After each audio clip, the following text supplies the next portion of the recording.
Welcome back. न चला तहसील कार्यालय में कोई केस, ना हुई एसडीएम कोर्ट में सुनवाई और ना ही कलेक्टर ने दिया कोई आदेश।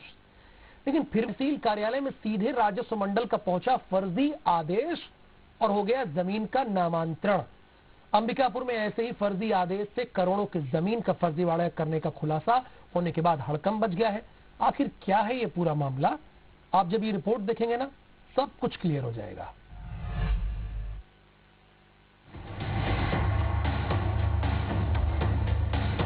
अंबिकापुर में सरकारी और आदिवासियों की जमीनों के नामांतरण में राजस्व मंडल के फर्जी आदेश का खेल खेला जा रहा है।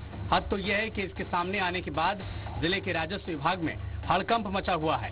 दरअसल इस फर्जीवाड़े का खुलासा तब हुआ जब अंबिकापुर राजस्व कार्यालय में पॉश जमीन के नामांतरण का आवेदन राजस्व मंडल के आदेश के साथ तहसील कार्यालय में जमा किया गया। इस मामले को संदिग्ध मानकर जब इसकी जाँच कराई गई तो पता चला कि इस तरह के प्रकरण की जिले के किसी भी न्यायालय में सुनवाई नहीं हुई है और सीधे राजस्व मंडल का आदेश जमा किया गया है। इस मामले के खुलासे के बाद मामलों की जांच कराई गई और आदेश को फर्जी पाया गया। इसके बाद ऐसे 12 मामले उजागर हुए हैं, खिलाफ एफआईआर की गई है।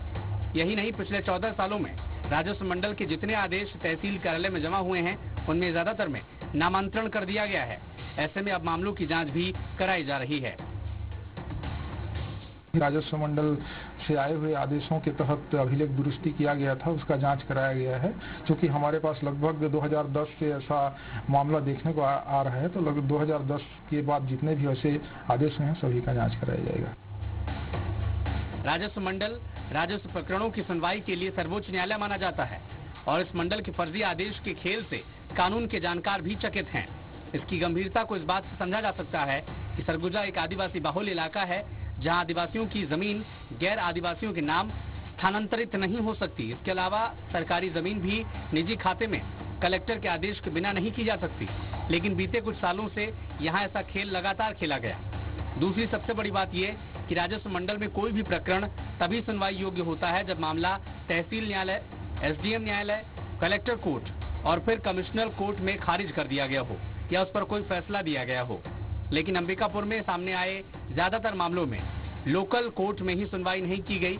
ऐसे में अब ऐसे दोषी अधिकारियों के खिलाफ कार्रवाई की मांग की जा रही है जिन्होंने राजस्व मंडल के फर्जी आदेश पर नियम के खिलाफ नामांतरण कर दिया है। सभी के विरुद्ध कूट रचना कर जो शासन का नियम है उसमें जो करोड़ों अरबों की संपत्ति भूमि को अपने नाम से चढ़ाने का काम किया गया है, इनके विरुद्ध आपराधिक प्रकरण नाम किया जा रहा है। बिना लोकल अदालतों में सुनवाई के राजस्व मंडल तक मामले कैसे पहुंचे और सूक्ष्मता से ऐसे मामलों पर नजर रखने वाले अफसरों से वाकई में चूक हुई या फिर जानबूझकर उन्होंने करोड़ों की जमीन का नामांतरण कर दिया, ये जांच होने के बाद ही साफ हो सकेगा। लेकिन इस मामले में फिर से राजस्व विभाग की बड़ी लापरवाही उजागर हो गई है, साथ ही कई सवालों को भी जन्म दिया है। अब देखना होगा कि जिले में कराए जा रहे राजस्व मंडल के आदेशों की जाँच में किस तरह के खुलासे होते हैं और ऐसा करने वाले भूमाफिया के साथ दोषी अधिकारियों के खिलाफ क्या कार्रवाई होती है। अभिषेक सोनी, IBC 24, सरगुजा। इधर अंबिकापुर के तहसील